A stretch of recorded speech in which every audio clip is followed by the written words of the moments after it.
Au nom du Père et du Fils et du Saint-Esprit. Amen.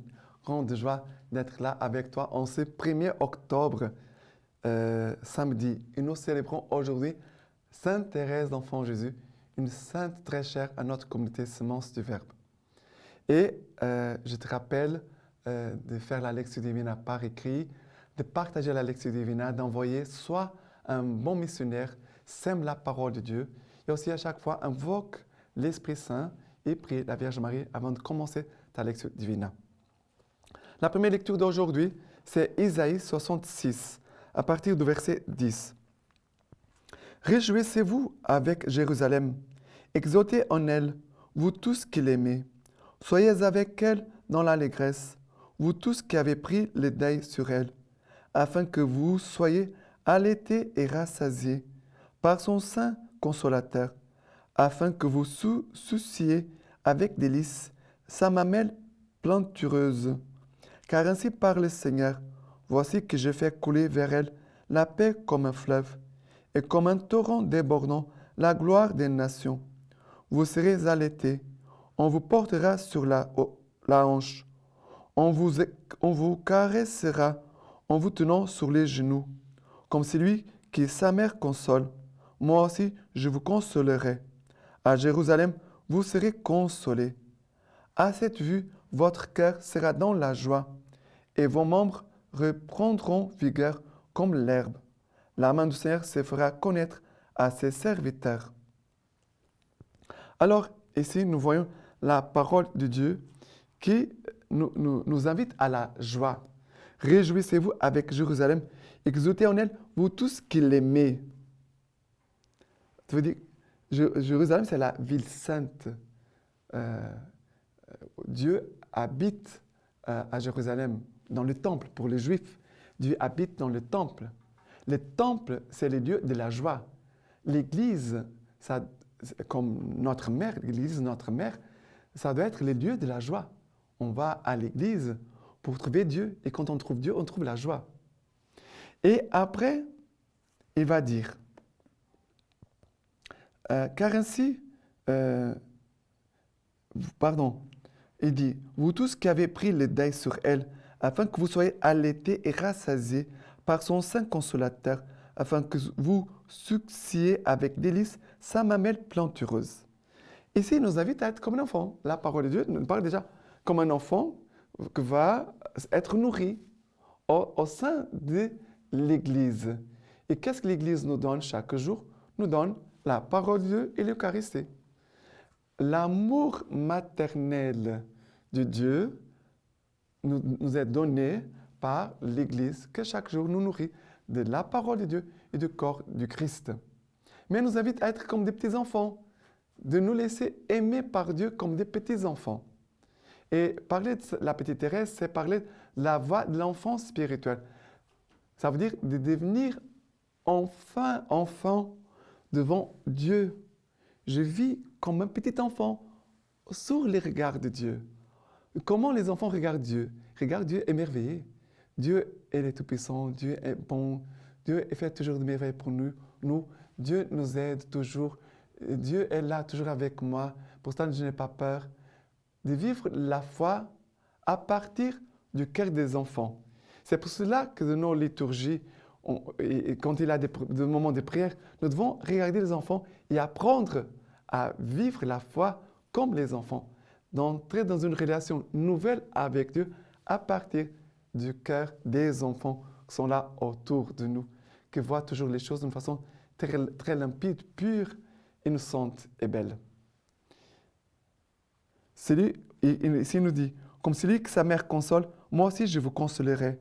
À Jérusalem, vous serez consolés. Le Seigneur veut nous consoler. Et maintenant, le psaume d'aujourd'hui, c'est le psaume 131, à partir du verset 1. Le Seigneur, je n'ai pas le cœur fier, ni le regard hautain. Je n'ai pas pris un chemin de grandeur, ni des prodiges qui me dépassent. Non, je tiens mon âme en paix et silencieuse, comme un petit enfant contre sa mère. Comme un petit enfant, telle est mon âme en toi. Mets ton espoir dans le Seigneur, dès maintenant et à jamais. Alors, Un cœur d'enfant, avoir un cœur d'enfant. Demandons aujourd'hui par l'intercession de la petite Thérèse, un cœur d'enfant. Ici, il nous parle de cœur d'enfant qui est humble, n'a pas un regard hautain. Il dit, je n'ai pas pris un chemin de grandeur ni des prodiges qui me dépassent. Non, je n'ai pas cherché les grandeurs. Les hommes adultes cherchent les grandeurs, de se montrer. Moi, je suis très bon. Voilà, voyez comme je donne beaucoup de choses, je fais beaucoup de bien. Et les gens aiment beaucoup se montrer. Non, les petits-enfants font les choses d'une façon discrète, humble. Personne ne le voit, que personne ne le sache. Et cet esprit de se montrer, c'est de l'orgueil. Et ici, Jésus, par le psaume, nous parle d'un cœur d'enfant humble. Et après, il dit, je tiens mon âme en paix et silencieuse, comme un petit enfant contre sa mère. Voilà, les secrets de la paix, c'est avoir un cœur d'enfant. Mon âme est en paix et silencieuse, silence, comme un petit enfant contre sa mère. Et après, il dit, mets ton espoir dans le Seigneur dès maintenant et à jamais. Avoir un cœur d'enfant, c'est de mettre son espoir, toute son espérance dans le Seigneur.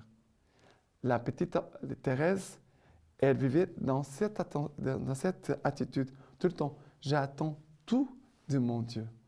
Je me confie tout à mon Dieu et il me donnera ce qu'il voudra. Je lui fais confiance.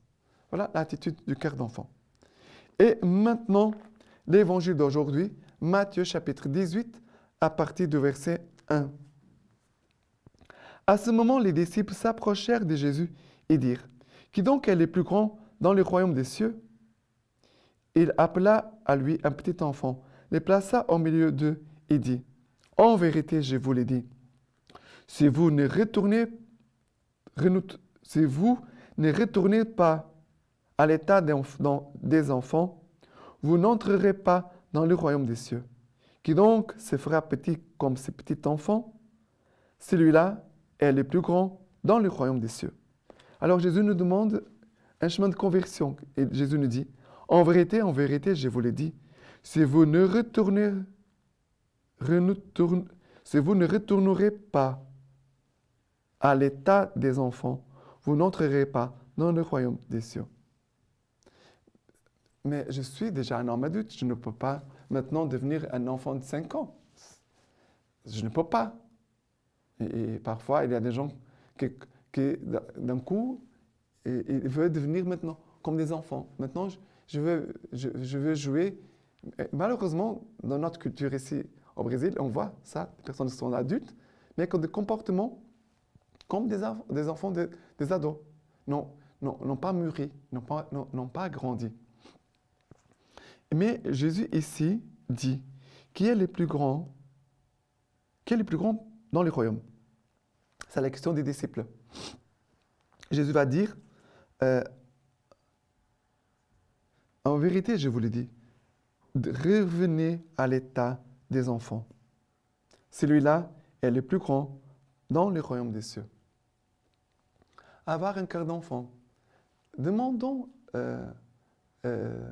cette grâce. Le cœur d'enfant, c'est un cœur innocent, qui ne garde pas le mal, ne garde pas la rancune, qui ne veut pas se venger. Ça, ce n'est pas les enfants. Ça sont les hommes adultes qui parfois enseignent des choses méchantes aux enfants. Mais les enfants ne font pas comme ça. Malheureusement, parfois, on voit des enfants qui apprennent le mal. Ils sont petits, mais sont déjà en train d'apprendre le mal avec les adultes. Les personnes qui sont autour d'eux, qui les enseignent à faire des choses mauvaises. Non, ce n'est pas ça. Jésus va dire que nous ne devons pas scandaliser les enfants, car leurs anges voient la face de Dieu. Demandons ce cœur innocent, un cœur pur, un cœur confiant, un cœur d'amour, comme la petite Thérèse nous a enseigné, car c'est les chemins de la petitesse, de la confiance, de l'abandon, de l'amour qui nous conduira à l'amour. C'est la confiance, seule la confiance qui nous conduit à l'amour, dit la petite Thérèse. Et maintenant, aujourd'hui, Sainte Thérèse que nous célébrons, Thérèse Martin, devenue au Carmel des Lisieux, Thérèse de l'Enfant Jésus et de la Sainte Face a réalisé dans sa courte vie le programme qui lui traçait son onde religieuse. Elle a voulu entrer dans l'esprit de l'enfance de Jésus de Nazareth en suivant sa petite voie et elle a rencontré le Christ de la Passion qui devait l'introduire dans sa Pâque. D'une de ses lettres.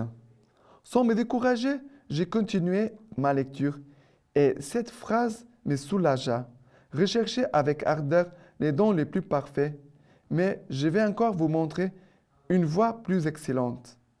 Et l'apôtre explique comme tous les dons les plus parfaits ne sont rien sans l'amour, que la charité est la voie excellente qui conduit sûrement à Dieu. La charité me donna la clé de ma vocation. J'ai compris que si l'Église avait un corps composé de différents membres, le plus nécessaire, le plus noble de tous, ne lui manquait pas. J'ai compris que l'Église avait un cœur et que ce cœur était brûlant d'amour. J'ai compris que l'amour seul faisait agir les membres de l'Église, que si l'amour venait à s'éteindre, les apôtres n'annonceraient plus l'Évangile. Les martyrs refuseraient de verser leur sang.